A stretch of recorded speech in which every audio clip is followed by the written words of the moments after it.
We can get 3 junior engineers for your salary, he smirked during my termination meeting. Nothing personal, just cost cutting. My name is Victor Hale, 55 years old, lead systems engineer at Veltria Housing for 18 years. I'd built their entire infrastructure from scratch, architected every expansion, kept everything running so smoothly that the executives forgot how much the company depended on me. Until they decided they couldn't afford me anymore.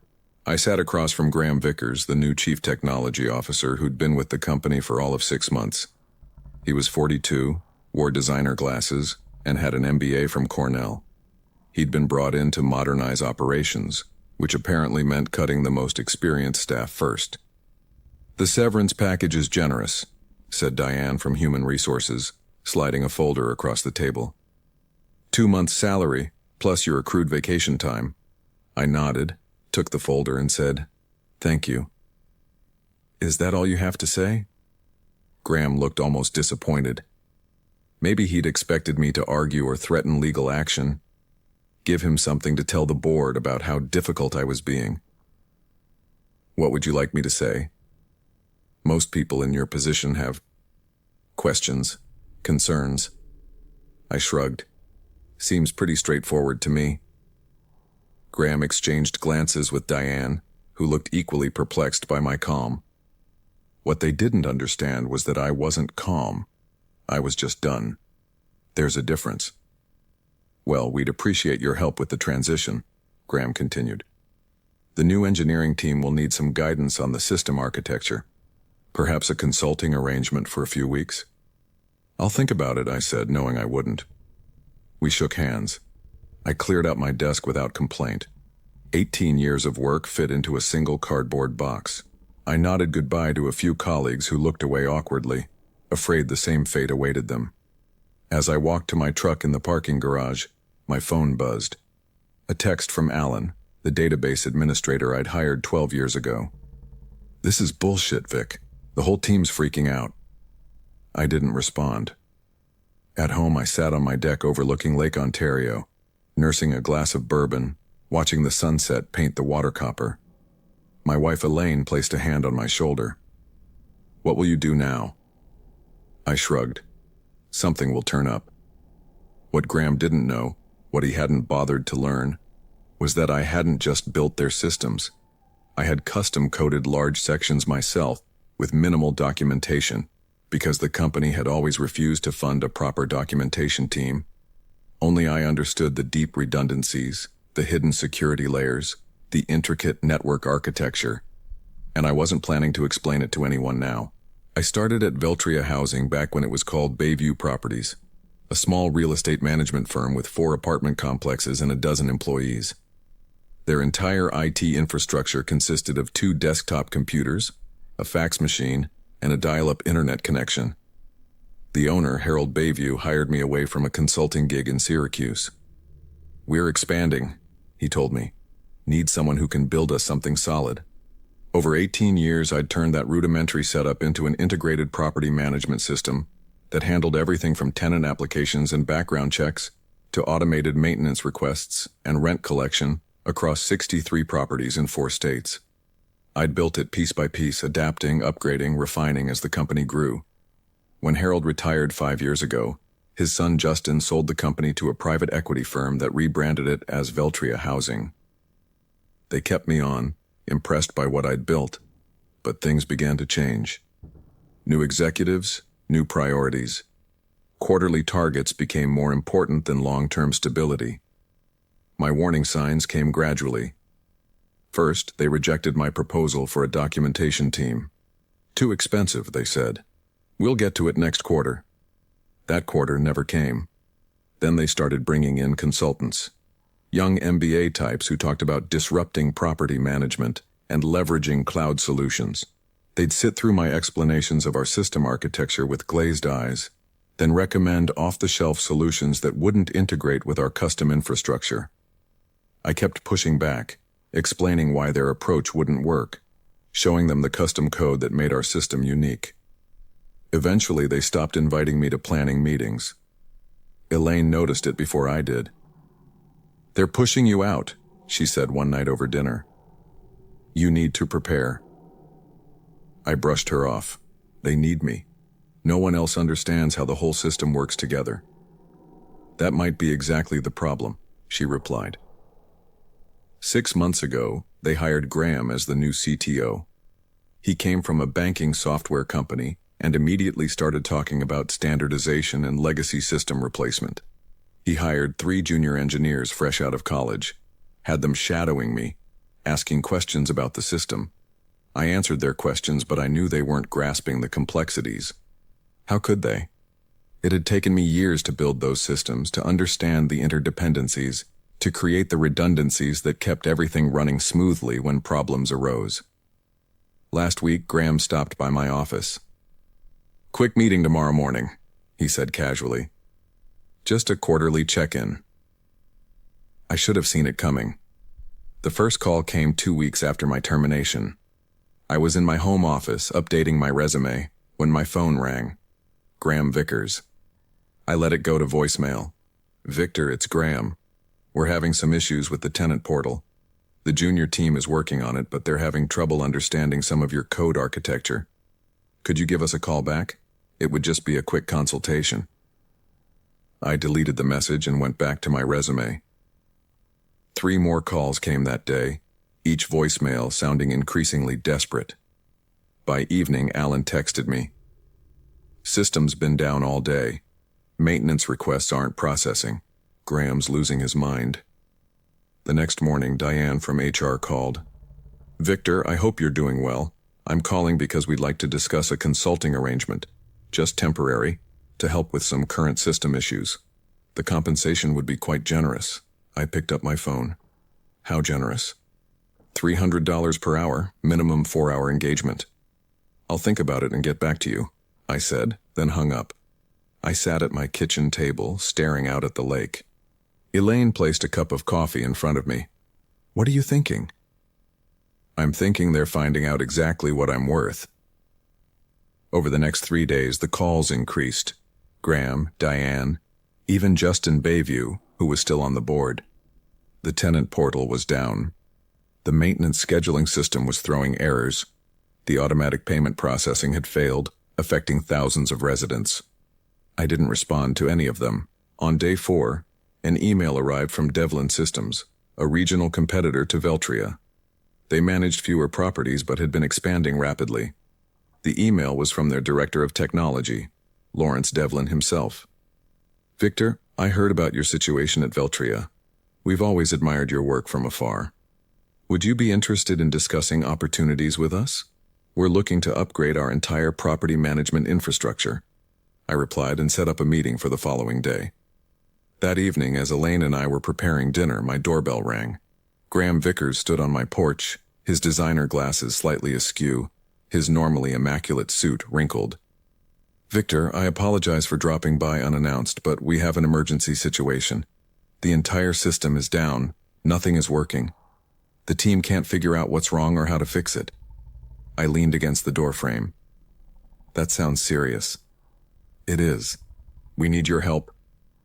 The board has authorized me to offer you a substantial consulting fee, $500 per hour, whatever it takes." I thought about the cardboard box in my garage, 18 years of work reduced to a few mementos. I thought about nothing personal, just cost cutting. I thought about the documentation team they'd never approved. "I'm sorry to hear about your troubles," I said quietly. "But I have an interview tomorrow. Something will turn up, just like I thought." I closed the door on his stunned face and went back to making dinner. For the first time since my termination, I felt a sense of peace wash over me. Not satisfaction, not vindication, just clarity. I wasn't going to help them fix what they'd broken. The interview with Lawrence Devlin went better than expected. We met at a coffee shop in downtown Rochester, away from both companies' offices. "I've followed your work for years," Lawrence said, stirring his coffee. "That integrated property management system you built at Veltria is legendary in our industry. Nobody else has anything close to it." "Thank you," I said. "It took time." That's what I want to talk about, time. We're looking to build something similar, but we don't want to start from scratch. We need someone who understands the architecture, the integration points, the security layers. Someone who can build us something better than what's out there. I'm interested. Lawrence smiled. Good, because I'm prepared to offer you the position of Chief Systems Architect. Full benefits, stock options, and a salary 20% higher than what you were making at Veltria. It was a good offer. Too good, almost. Why me? I asked. There are younger engineers out there, cheaper ones. Lawrence laughed. You sound like your former employer. We tried that route. Hired 3 bright young engineers from top schools. They built us something sleek and modern that crashes every time we get more than 100 simultaneous users. We don't need cheap. We need reliable. I accepted the offer the next day. Meanwhile, Veltria's problems were escalating. Alan kept me updated through occasional texts. The system had been partially restored, but critical functions were still failing. They'd brought in an expensive consulting firm that specialized in legacy system recovery. A week after I started at Devlin, Graham called again. Victor, please, this is getting serious. We've lost access to payment records for the past 3 months. Tenants are complaining about incorrect charges. The consulting team says they need your input on the database structure. I was tempted to ignore it, but something made me pick up. Graham, I'm employed elsewhere now. Exclusive contract. I'm afraid I can't help you. We'll double whatever they're paying you for just 2 days of your time. It's not about the money. Then what is it about? Revenge? Are you enjoying watching us struggle? I paused, considering my answer carefully. No, Graham, I'm not enjoying it. But you made a business decision. You decided my experience wasn't worth the cost. Now you're discovering what that actually means. The board wants to discuss bringing you back. Full salary, plus a signing bonus. For a moment I felt a flicker of satisfaction, but it quickly faded. Going back would solve nothing. The same executives who decided I was expendable would be waiting for the next opportunity to cut costs. I appreciate the offer, but I've made a commitment to Devlin Systems. Graham's voice hardened. You know, there could be legal implications if we discover you intentionally made our systems difficult to maintain. Non-compete clauses, intellectual property concerns. There it was. The threat I'd been expecting. The system is exactly as it was when the company repeatedly denied my requests for a documentation team, I replied evenly.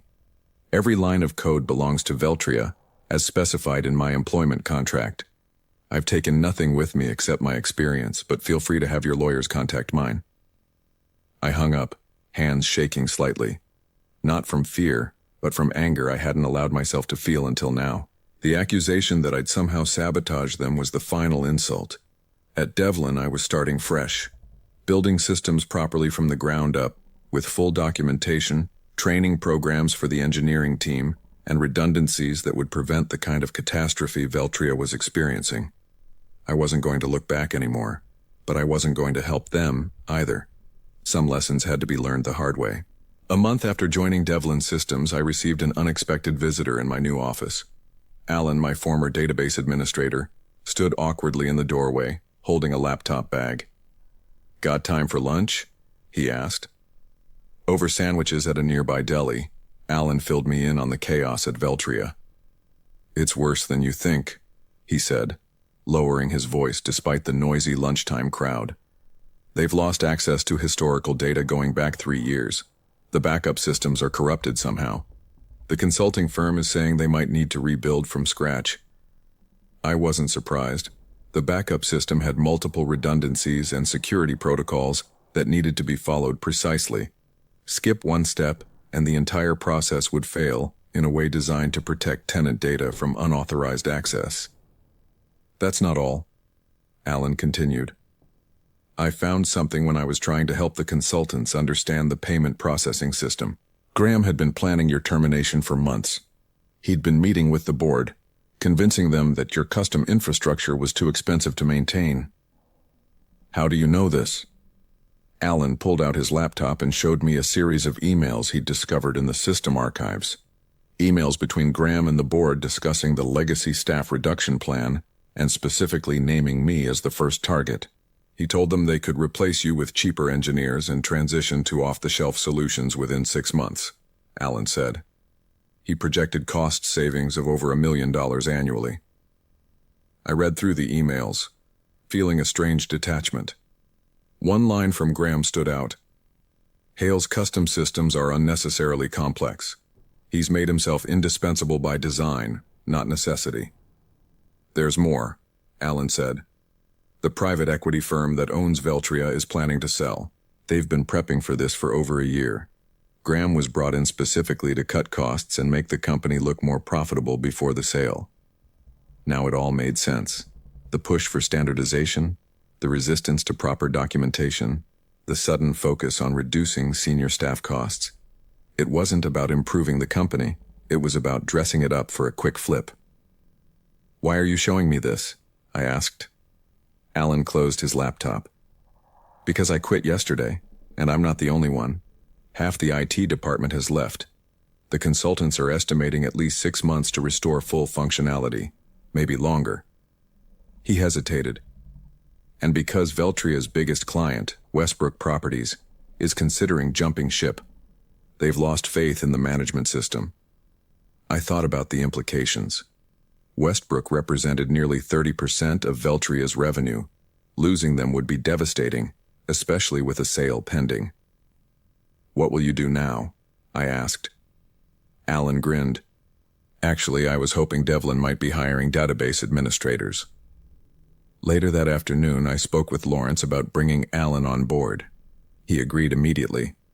We were building a team, brick by brick, with people who understood what it meant to create systems that lasted. That evening, I received another call from Graham. This time, his voice had lost its authoritative edge. "Victor, please. The situation is critical. Westbrook is threatening to terminate their contract. The board is questioning my decisions. We need your help." "I'm sorry, Graham, I can't help you. Name your price, anything." "It's not about price. It's about respect for experience, for the work that goes into building something right the first time." The line was silent for a moment. "You knew this would happen," he said finally. "You knew exactly what would break and when." "No, Graham. I just knew what I had built, and what it took to maintain it. Information I tried to share many times." I ended the call feeling neither triumph nor regret. Just the quiet certainty that some lessons can only be learned through failure. The opportunity came faster than I expected. 2 months into my role at Devlin Systems, Lawrence called me into his office. "I just got off the phone with Jeffrey Westbrook," he said, referring to the CEO of Westbrook Properties. "They're officially terminating their contract with Veltria next month. They want to know if we can handle their portfolio. Westbrook Properties managed over 10,000 units across the Northeast. It would more than double Devlin's current operations." "We're not ready for that kind of scale," I admitted. "The new system is coming along, but it's only halfway there." Lawrence leaned forward. "What would it take to get ready, if we had to?" I thought about it. 3 more senior engineers, dedicated server infrastructure, and at least 8 weeks of development time. Even then, it would be tight. Jeffrey's desperate. Veltria's failures are affecting their reputation with tenants. He's willing to give us 12 weeks and fund the infrastructure expansion. This was the moment.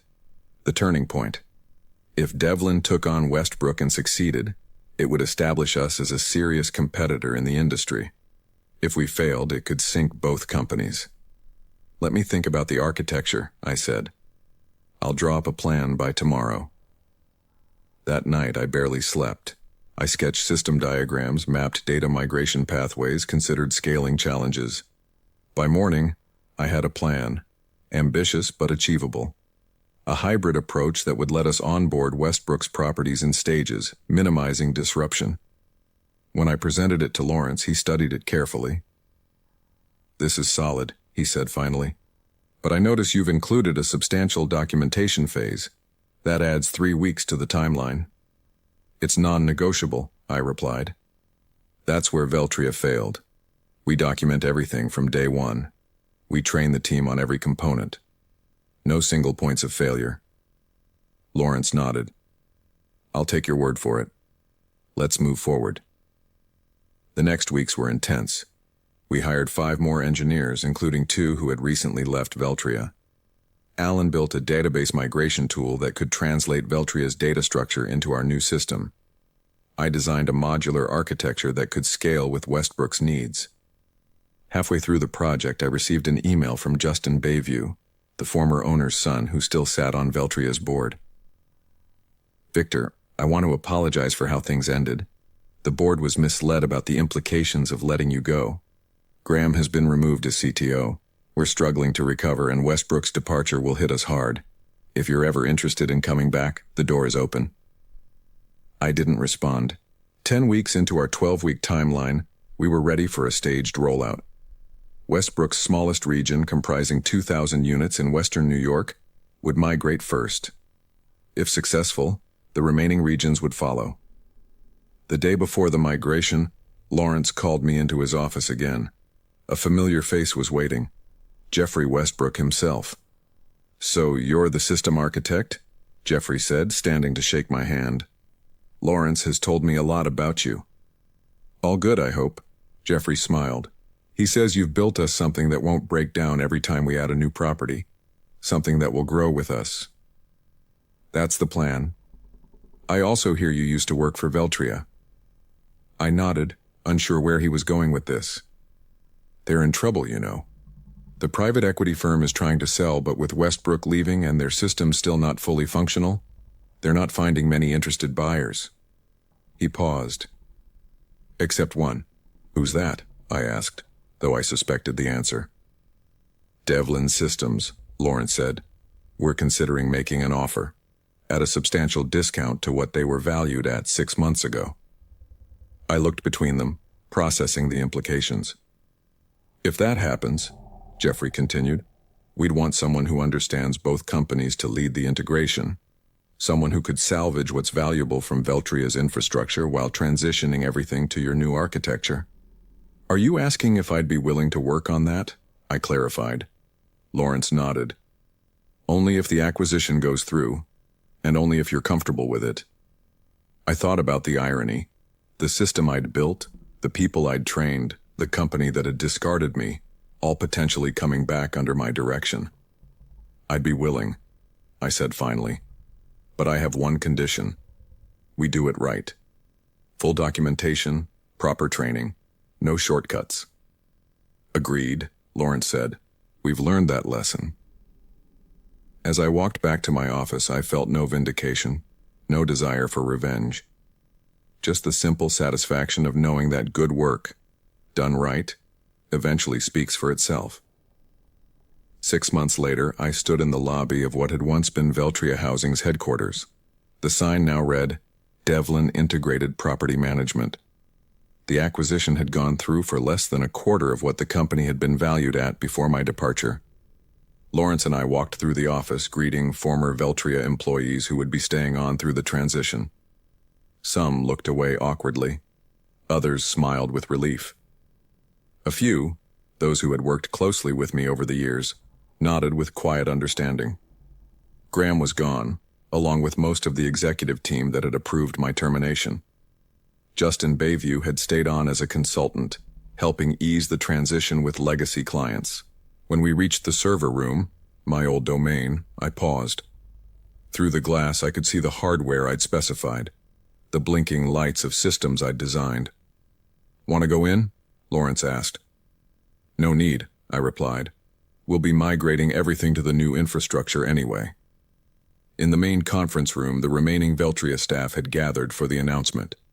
Lawrence introduced me as the Chief Integration Officer, who would be overseeing the technical transition. "Many of you already know Victor," he said. "He built the original systems that ran this company for nearly 2 decades. Now he'll be guiding us through the integration of both companies' technologies into something better than either had before." As I looked out at the faces, some familiar, some new, I felt no triumph, no desire to say, "I told you so." What would be the point? Instead, I spoke briefly about the transition plan, the timeline, the support that would be available to everyone during the process. I emphasized that no one would be left behind due to cost-cutting measures. The irony wasn't lost on anyone in the room. 1 year after the acquisition, Devlin Integrated Property Management had become the largest property management company in the Northeast. The migration was complete, with all properties now running on the new system I designed. Fully documented, properly staffed, and functioning smoothly. On a crisp autumn morning, I drove to the office for a final meeting with Lawrence. The leaves along Lake Ontario had turned brilliant shades of red and gold, a fitting backdrop for the conclusion of this chapter. "The board approved your proposal," Lawrence said as soon as I sat down. "The Technical Education Division will launch next quarter. You'll have full autonomy to design the curriculum and hire instructors." This had been my condition for staying after the integration was complete. Not a higher title or more money, but the creation of a division dedicated to training the next generation of systems engineers and architects, teaching them not just how to code, but how to build things meant to last. "Thank you," I said. "That means a lot." "No, thank you," Lawrence replied. "What you've built here, it's remarkable. Not just the technology, but the culture around it. The documentation, the knowledge sharing, the emphasis on quality over quick fixes." Later that afternoon, I cleared out my integration office. Unlike my hasty exit from Veltria, this was a planned transition to my new role. As I packed my things, Justin Bayview knocked on the door. "Got a minute?" he asked. We walked to the small courtyard outside the building. "My father asked about you," he said. "He's retired in Florida now, but he still follows company news. He was glad to hear you were back, in a manner of speaking." "How is Harold?" I asked. "Good. Fishing a lot." Justin paused. "He always said letting you go would be the biggest mistake this company could make. Turns out he was right." I nodded, unsure what to say. "I learned something from all this," Justin continued. "Value isn't always visible until it's gone." As I drove home along the lakeshore, I thought about value, of experience, of care taken, of doing things right the first time, about systems built to last and the people who build them. I hadn't sought revenge. I hadn't needed to. I'd simply moved forward, building something better, something that would outlast any individual decision or short-term thinking. Sometimes the best response to being undervalued is simply to prove your worth elsewhere, and let the results speak for themselves.